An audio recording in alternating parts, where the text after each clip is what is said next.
E aí, galerinha, saudade de vocês! Bom, se você clicou nesse vídeo hoje, é porque você está querendo saber um pouquinho mais sobre figuras de linguagem. Vem que eu vou tentar desvendar esses mistérios da nossa língua. Fique comigo. Vem que eu vou descomplicar para você. Descomplica minha língua. Bora lá? Então, gente, nós vamos falar hoje sobre figuras de pensamento. Você já pensou por que dentro da figura de linguagem a gente classifica algumas expressões em figuras de pensamento? Eu vou tentar explicar para vocês. Quando o autor utiliza-se desses termos que chamamos de figuras de pensamento, ele está querendo brincar com a sua mente. Ele está querendo despertar em você como eu posso dizer, um lado criativo, um lado lúdico, para que você entenda a mensagem que ele quis passar, brincando assim com a sua mente. A primeira figura de linguagem que eu vou estar trabalhando com vocês, ela chama antíntese. O que seria antíntese? A antíntese nada mais é do que a oposição de ideias. Como assim? Você deve estar se perguntando. É quando eu coloco ideias contrárias no meu texto. E eu vi a cara da morte. E ela estava viva. Cazuza. Essa frase, onde eu posso perceber claramente o trabalho das antíteses entre morte e vida, tão trabalhada nessa frase, a forma romantizar a morte, foi dita por Cazuza. Vamos então para outra figura de linguagem, para que você entenda. Agora nós vamos falar sobre personificação. Então, essa figura de linguagem, personificação, o objetivo dela é humanizar seres inanimados. Humanizar seres inanimados? Você já pensou nisso?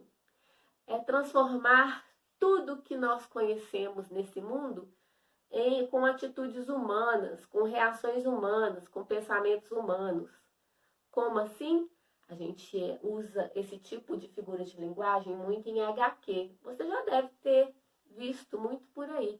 Por exemplo, no Gibi da Mônica, quando a gente vê a pedra falando, quando a gente vê a nuvem falando, uma árvore falando, que são seres inanimados e eles tomam para si atitudes humanas de reclamar, de elogiar.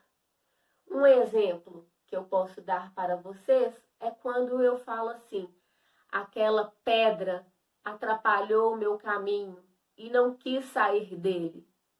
Bom, uma pedra, né, ter a atitude de sair do caminho, ela não é humana para fazer tal atitude. Mas dentro do meu texto ela pode ter uma atitude humana, a partir do momento que eu use a personificação. Espero que você tenha entendido. Agora vamos para outra figura de linguagem, que eu chamo de ironia. A ironia, ela é um pouco complexa de estar percebendo, mas nós usamos muito no dia a dia. É quando a gente diz algo contrário do que nós pensamos, de forma a estar dando a entender ao meu leitor exatamente esse pensamento de contrariedade. Eu digo algo do qual eu queria estar dizendo outra coisa. Um exemplo, ele parecia um anjo, mas não parava de me fazer pecar. Quando eu uso a palavra anjo, nos vem à mente uma pessoa angelical, uma pessoa pura, tranquila e que está opostamente ligada ao pecado. Deu para você entender? Então, toda vez que eu falo algo do qual eu não queria realmente estar dizendo aquilo, eu estou sendo irônico. Mas eu tenho que deixar bem claro quando eu ponho no texto para que o meu leitor perceba isso, tá bom? Outra figura de linguagem é a hipérbole.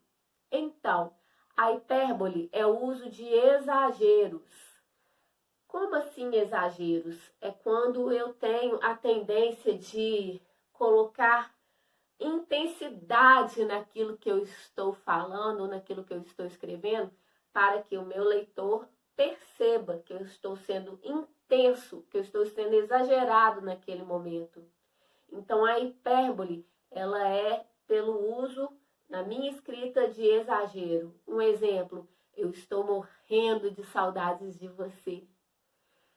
Esse é um uso de exagero, morrendo de saudades, né? Ninguém morre de saudades. Assim espera-se, né? Então, aí eu usei a hipérbole, essa figura de linguagem, para estar mostrando para você a intensidade da minha saudade nesse momento.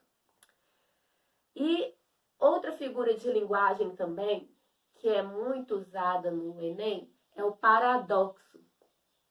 O paradoxo é o contraste de ideias. Como assim contrastes de ideias? São ideias que, quando usadas dentro do meu texto, o leitor perceba que, tipo assim, elas são quase que impossíveis de serem relacionadas. Mas ali naquele momento, elas estão se encaixando dentro do texto. Um exemplo, quando eu falo: quanto mais eu leio, mais burro eu me sinto.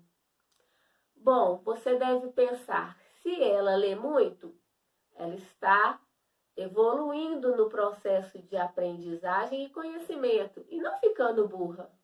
Mas o leitor ali quis dizer que a pessoa que está fazendo aquela leitura percebe o quanto ela ainda não detém todos os conhecimentos e que a leitura está abrindo campo para isso. Então, para fazer esse pensamento, gerar esse pensamento no seu leitor, ele usou esse paradoxo, essa figura de linguagem. Outra figura de linguagem que eu gostaria de falar com vocês é a sinestesia. O que seria sinestesia? É essa mistura de todos os nossos sentidos. Quais sentidos? Visão, audição, paladar, tato e olfato. São os nossos 5 sentidos dentro do texto. Quando eu falo, por exemplo, aquele branco e doce misturado ao café me fascina. Eu estava me referindo, quando eu disse branco e doce, ao açúcar, né? Que a mulher ama um açúcar, gente, ama um docinho. Então, eu usei a sinestesia, a figura de linguagem, para que o meu leitor perceba que se trata do açúcar no café. Então é isso, gente. Eu espero ter ajudado vocês a entender um pouquinho mais sobre figuras de linguagem. Essa é a primeira parte. Fique ligadinho que logo, logo eu posto outras figuras de linguagem e vou tentar descomplicar a nossa língua. Um beijo para vocês e até a próxima. Fui!